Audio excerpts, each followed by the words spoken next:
Bueno, pues encantados de teneros a los tres por aquí en una semana que empieza de nuevo movidita, no sé si tanto como la anterior, pero empezamos con noticias importantes. José Luis, empiezo preguntándote esta supuesta conversación entre Trump y Vladimir Putin, una conversación que, como decimos, el Kremlin ya ha negado, pero que tendría implicaciones muy serias para el conflicto en Ucrania y, sobre todo, pues sería una buena noticia, ¿no? Un deshielo de las relaciones entre Rusia y Estados Unidos. Quiero saber qué opinas tú, José Luis, de la llegada de Trump y, sobre todo, de esta supuesta llamada con el líder ruso. Bueno, me parece que es un poco temprano como para adelantar ese tipo de acontecimientos, ¿no? Cuando todavía ni siquiera ha tomado posesión, ¿no? Me parece un poco atrevido que ya iniciase labores de presidente cuando, en fin, todavía está el anterior en sus últimos momentos, ¿no? Lo que sí podemos decir, son los grandes interrogantes: hasta qué punto lo que ha dicho Trump durante el discurso electoral, todo lo que había prometido, va a poder realizarlo, ¿no? O sea, la particularidad principal es si Donald Trump en este segundo mandato va a ser esa fuerza de la naturaleza, como él mismo se ha postulado, y que puede, pues verdaderamente, bueno, pues ir cerrando conflictos solo por la voluntad de poder desarrollarlos. ¿Y qué fuerza va a tener, bueno, pues todo ese lobby militar e industrial, bueno, pues que hemos visto que plenamente se ha beneficiado del asunto de la guerra, con todo el tema de suministros, con todo el tema de financiación, ampliando, bueno, casi obligando a los países europeos a que amplíen sus presupuestos militares, a que canjeen sus arsenales y sus stocks de ayuda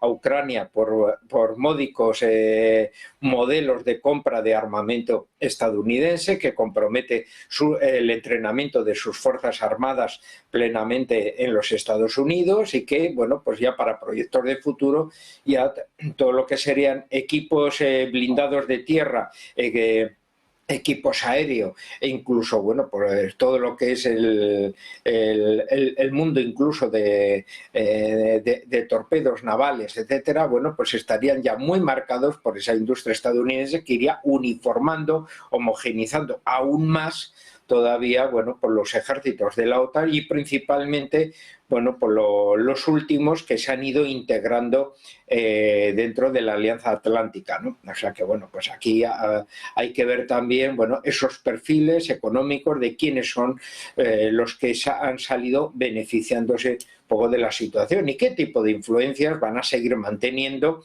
con Trump, si es que van a cambiar de objetivos, y por tanto, bueno, pues tienen que ir cerrando teatros de operaciones como es el europeo, debido a la rivalidad que pueden tener en el lejano oriente con la República Popular China. ¿Qué sucede en el Próximo Oriente? Sabiendo la gran relación de amistad personal que tiene el presidente israelí con Donald Trump, y por tanto, ¿qué puede suponer eso con la rivalidad con la República Islámica de Irán, etcétera, ¿no? Entonces, bueno, pues ahí tenemos un sinfín de variantes que, bueno, pues que están todavía sin responder en ese ámbito. A corto plazo, con respecto exclusivamente al frente ucraniano, tenemos otra particularidad. ¿Y cuál es? Hombre, ese desmoronamiento de las Fuerzas Armadas ucranianas en el frente, el que cada vez más, bueno, se va notando esa superioridad de avance de las Fuerzas Armadas rusas,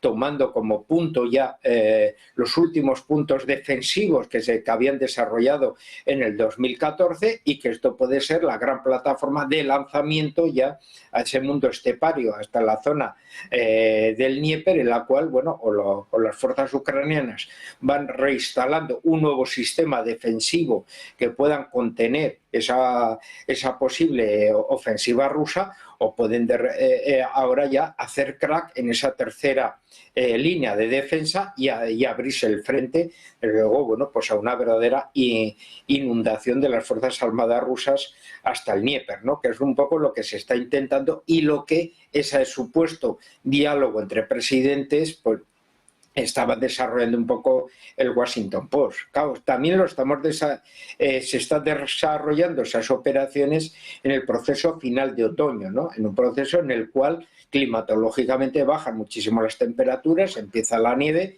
Cualquiera puede decir, hombre, pues sí que al ejército ruso le va a asustar la nieve y el invierno. Hombre, estamos de acuerdo que es uno de los ejércitos mejor aclimatados por sus condiciones originales a este periodo, pero sí que es cierto que la Tierra pues se endurece de una manera masiva y que por tanto tienen que realizar una ofensiva ahora masiva para poder fortalecerse, mantener el frente y crear unas defensas.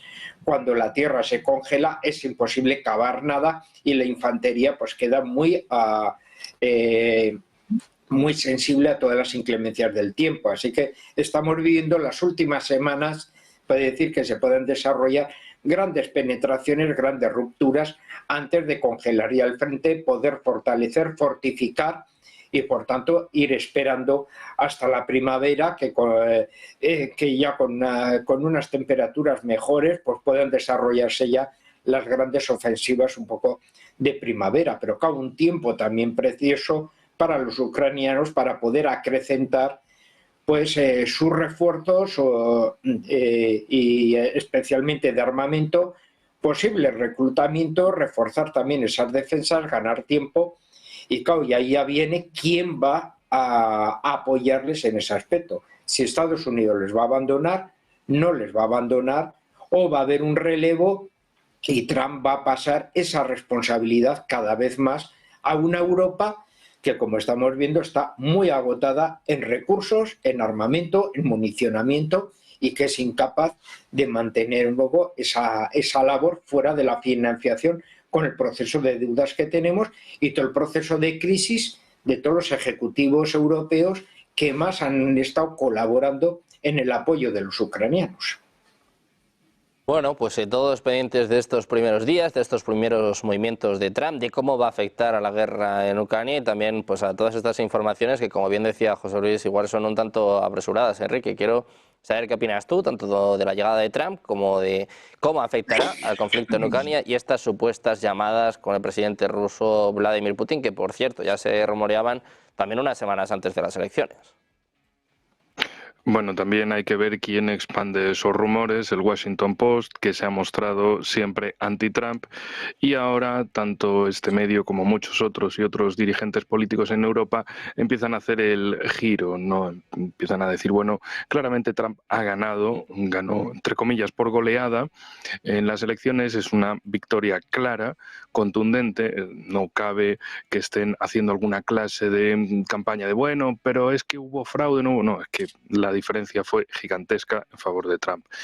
Entonces intentan hacer ese reacomodamiento a la situación que hay. Entonces, bueno, pues si Trump ya ha ganado, vamos a decir que Trump está haciendo algo bien, está asustando a nuestros enemigos de Estados Unidos, a Rusia ya la pone firme, luego va a ir contra Irán, luego contra China, un poco de reacomodarse, porque ven que el 20 de enero está a la vuelta de la esquina, el día de la toma de posesión de Trump, y que también en Estados Unidos, y ya se sabía, se veía venir, que el Trump de 2024 no es el Trump de 2016 y no va a entrar en el gobierno de la misma forma. Sabe las triquiñuelas, las jugarretas sucias, los que le dejaron tirado en su momento en la legislatura de 2017-2021, en la pasada, entonces no va a cometer esos errores, va a buscar gente de su confianza y va a dedicarse, según él dice, claro, a reforzar Estados Unidos. Eso significa, por un lado, quitar inversiones nefastas, como es la de Ucrania. Ya ha repetido muchas veces esto de que los europeos se tienen que pagar su defensa y claro, ahí viene el susto en Europa, de cómo esto se va a pagar. Se va a imprimir dinero, eso es mala idea. Se van a tomar préstamos, mala idea. Se van a sacar dinero de los impuestos de la población, se les va a meter más impuestos para armamento, también mala idea. Entonces, en el caso de Europa, en vez de tener una economía en crecimiento, porque justo antes de empezar el programa estaba revisando un libro que se ha publicado ya en Rusia sobre Rusia-África, perspectivas y crecimiento. Esto es porque la semana pasada, el fin de pasado, ha habido otra reunión más, esta vez en Sochi, entre Rusia y África, es decir, entre países africanos y Rusia. La perspectiva de Rusia es seguir creciendo y así se nota sobre el terreno. En el caso europeo, mira que tenemos África especialmente cerca de España y parece que no hay una perspectiva más allá de un poscolonialismo seguidista y a ver hasta cuánto aguanta. ¿Qué herramientas de crecimiento hay en Europa? Claro, el susto que les ha entrado es que todos, salvo Víctor Orbán como elemento distintivo, todos eran pro Kamala. Bueno, y en el caso de España, tanto el PSOE como el PP eran pro Kamala. Y ahora llega el susto de todos habían apoyado al que ha perdido. ¿Y entonces qué? Entonces ahora, ¿cuál es la posición negociadora? Empezar a aflojar dialécticamente. Lo que también la prensa alemana estaba informando es que ha habido una llamada entre Olaf Scholz y Donald Trump, para así poner un poco más de tranquilidad entre las relaciones alemanas y estadounidenses, porque también el año que viene va a empezar 2025 con elecciones en Alemania y lo que tiene pinta es que la coalición semáforo esta de izquierda peculiar que hay en Alemania no va a volver a repetir, sino que sería un gobierno más de la CDU-CSU, vamos, de los conservadores democristianos, de los que venían del partido de Merkel, digamos. Entonces es otro gobierno que muy malamente va a tener su situación. En el caso de Francia, ahí sigue con su inestabilidad y en definitiva, bueno, la situación en Europa es la siguiente. Habían apostado por el otro candidato que justo ha sido el que ha perdido. ¿Y ahora qué? Ahora qué, por un lado, con la guerra, pero que para mí es lo que menos me preocupa, porque eso se puede resolver fácil y a corto plazo. El otro problema es el crecimiento en Europa. ¿De dónde va a haber, cuáles van a ser las perspectivas de crecimiento, sobre qué base real, no bases ficticias, nada de abrazos, ecoresiliencia y buenos deseos, sino cosas materiales y tangibles, porque lo que tenemos es países vecinos como Rusia, otros gigantes mundiales como China, en crecimiento descomunal en todos los continentes del mundo, especialmente en África, que nos queda muy cerca, pero la relación es totalmente nefasta entre Europa y África. No digamos entre Europa y Rusia, entre Europa y China, o entre Europa y América, Estados Unidos por un lado y África por otro. Es decir, y además que Ucrania está en Europa, no en Norteamérica. Si esto se termina, ¿luego qué? Porque en la prensa estadounidense lo que algunos llaman es a colgarle el muerto a Europa. Pues vosotros vais a pagar la reconstrucción. Vosotros os vais a quedar con los refugiados ucranianos que mientras que no tengan nada que hacer en Ucrania porque esté todo destruido o estén en desempleo, os los vais a comer en Europa. En una Europa que no está en crecimiento. Por el contrario, está en decrecimiento, especialmente Alemania.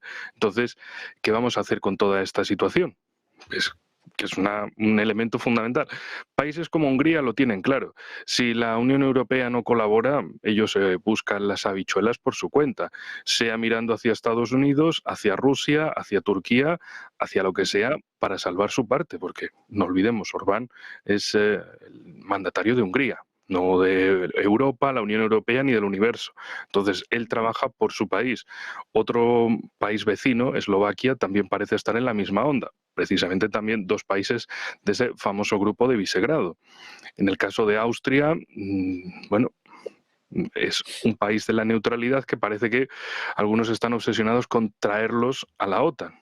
No se acuerdan de precisamente por qué Austria es un país neutral, pero en fin, así están las cosas por ahora en esto. Bueno, pues así están las cosas a la espera de la llegada de Donald Trump, a la espera de ver realmente cuáles son sus primeros movimientos, pero desde luego que ya ha agitado todo el tablero internacional. Fernando, te quiero preguntar por esto, por la llegada de Trump y sobre todo estas supuestas conversaciones con Putin, si te las crees o no, básicamente. Bueno, muchas gracias. Lo primero que hay que decir es que, a ver, los grandes medios anglosajones, fundamentalmente no solo, es decir, pero el Washington Post, el New York Times, el Wall Street Journal, pues eso, todos estos que todos conocemos, que constantemente nos están dando noticias, pues no son textos sagrados, por decirlo suavemente. Quiero decir, mienten más que hablan. De hecho, una de las cosas que se ha puesto, digamos, en valor en estas elecciones y que estos propios medios han reconocido es que su credibilidad está cerca del cero. Del cero. No, o sea, es papel basura lo suyo. Lo que diga el New York Times, el Washington Post, en el mejor de los casos, o Wall Street Journal, o el Financial Times, o Bloomberg, me da igual, en el mejor de los casos es propaganda bien elaborada. En el peor, ni eso. Y la prueba está que ni siquiera los muy incultos ciudadanos norteamericanos, los europeos también son incultos, pero bueno, esa es otra historia, se lo tragan, ya se lo tragan, y lo que hacen es tirar de redes sociales, ¿por qué? O de Internet en general. Y de hecho, solo hay en las encuestas solo hay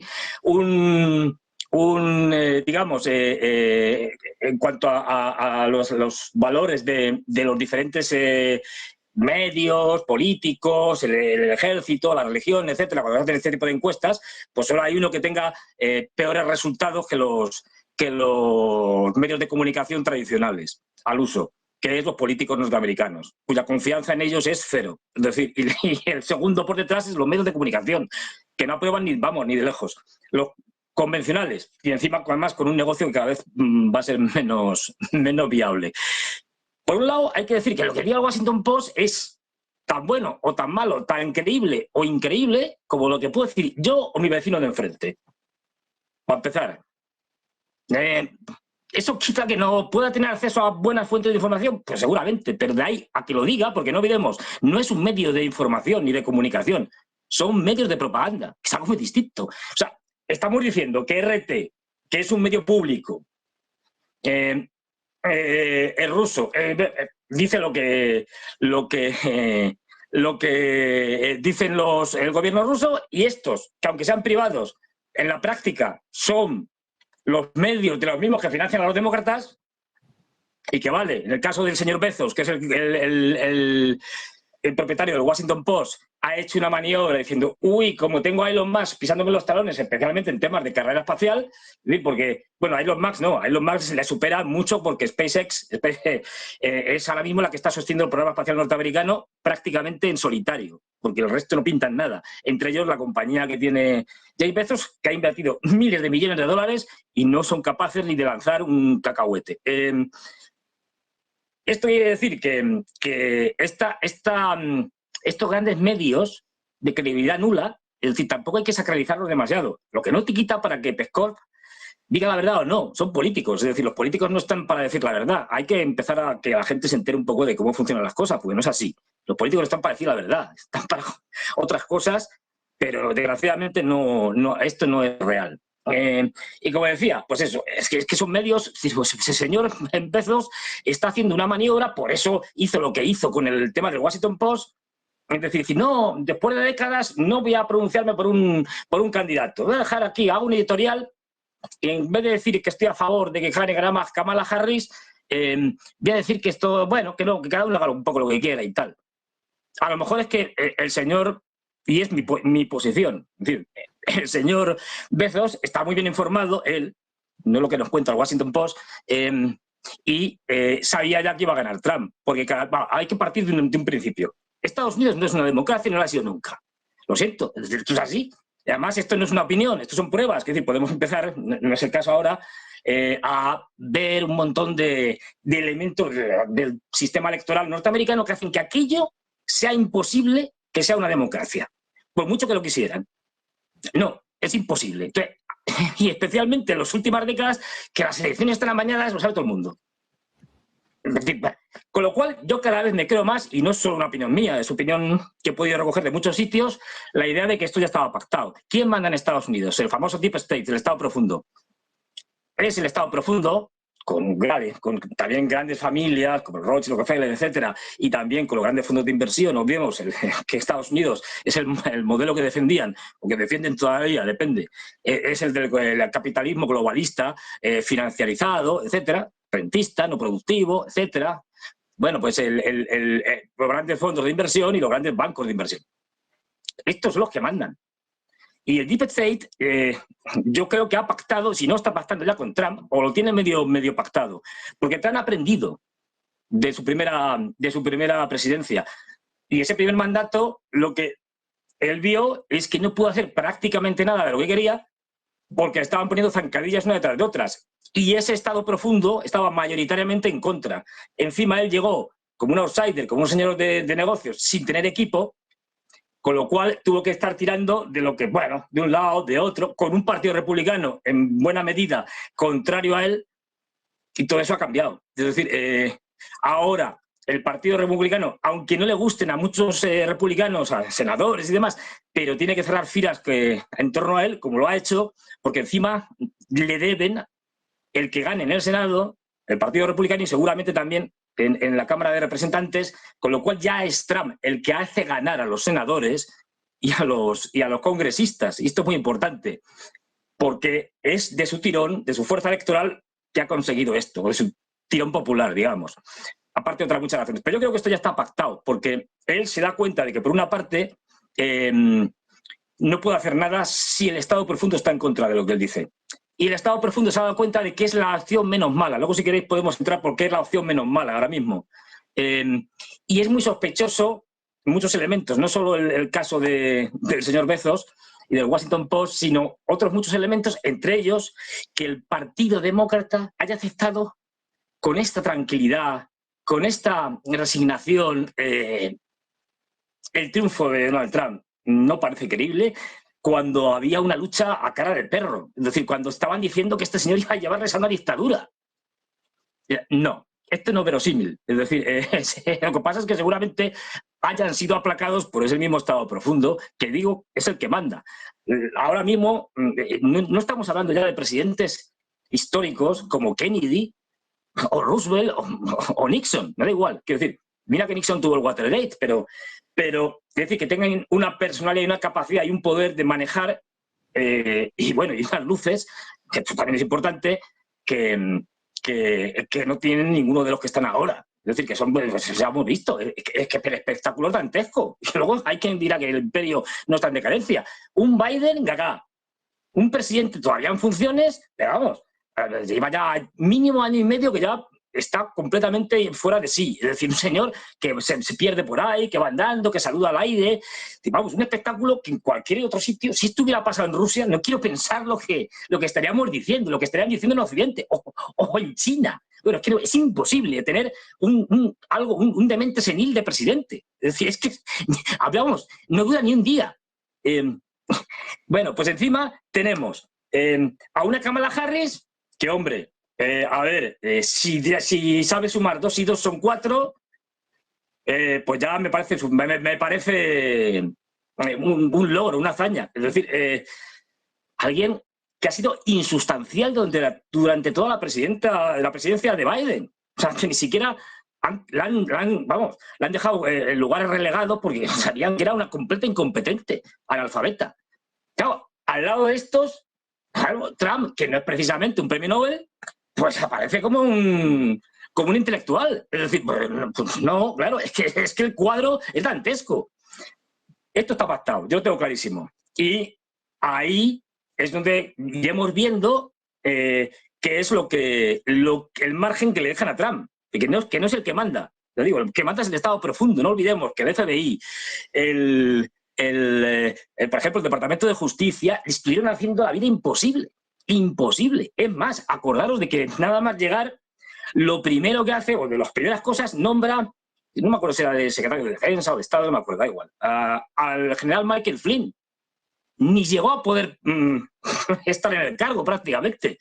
Lo tiraron abajo. Es decir, no tenía equipo. Ahora sí tiene equipo. No olvidemos, Vance, su vicepresidente, es una criatura de Trump. Lo ha creado él, desde el punto de vista político. Ha sido senador gracias a él, etc. Ya tiene un equipo propio que le debe su fidelidad a Trump en buena medida, o si no en toda, porque los ha colocado él y los ha ido aupando. Esto le da más fuerza, pero al final, como digo, el que manda es el Estado profundo. Y eso lo que va a hacer es que le van a dar un margen. Dice, vale, te vamos a dejar hacer ciertas cosas, pero ciertas cosas no. Por ejemplo, una cosa que veo muy difícil que suceda. Yo sé que esto es un tema delicado, pero así que lo toco muy por encima. Una de las cosas con las que él ha amenazado, y especialmente amenazó Elon Musk en una entrevista, no sé si era con Tucker Carlson, me parece, bueno, da igual, es tirar de la manta sobre el tema del caso Epstein. Y ya sabéis todos a lo que me refiero. Solo conocemos una pequeña parte que ha sido pública de esa lista enorme de gente, digamos, que requería de los servicios del señor Epstein para diferentes cosas. Con eso han amenazado. Eso no lo van a hacer, porque eso es una jugada para negociar. Porque ahí la inmensa mayoría del Partido Demócrata, y muchos también republicanos, pero bueno, el establishment de Estados Unidos está metido hasta el correjón. Sabemos el caso de los Clinton, sabemos el caso del príncipe Andrés, porque estos ya han sido públicos. Pero ahí puede salir de todo. A lo mejor a cambio le dejan que saque lo de Hunter Biden. Es decir, ya iremos viendo. Pero el caso este es que nada, bueno, y me meto en un canal rápidamente que si no me enrollo. Esto por un lado. Que hablen Putin y Trump. Bueno, pues que hablen, pues que no hablen. En cualquier caso, será, en el mejor de los casos, una toma de contacto. Es decir, bueno, y poco más que algo protocolario. Me explico. A ver, fijaros cómo avanza el tiempo. 2 meses es algo eterno. O sea, si vamos viendo, cojamos 2 meses cualquiera de este último año, del año pasado, y la aceleración, la velocidad de acontecimientos es sorprendente. 2 meses dan para mucho. Y Rusia ha dicho muchas cosas, y las ha repetido también muchas veces. Pero esto en concreto lo han dejado, bueno, claro, no. O sea, por activa y por pasiva. A ver, señores de Occidente, Estados Unidos, Zelensky no pinta nada aquí. De hecho, ya es que ni merece la pena hablar de Zelensky porque es que ya no está amortizado. Señores, se empezará una hipotética negociación cuando se tenga que empezar, si se empieza, teniendo en cuenta, entre otras muchas cosas, 2 elementos. Uno, los referéndum que se hicieron en septiembre del 2022 son incuestionables. Me da igual si les parecen legítimos, ilegales o no, tal. Eso no se negocia. Es decir, que todas las provincias de Zaporilla, Gerson, Zaporilla, Donetsk y Lugansk, todo eso, tanto la parte que esté ocupada por los rusos en ese momento como por los ucranianos, todo eso pasa directamente a Rusia. Eso ni se negocia, ni se habla. Lo dijeron, la declaración de junio de Putin lo dejó manifiestamente claro. Y 2, pero es que además se hablará en función de cómo esté la realidad sobre el terreno, la realidad militar.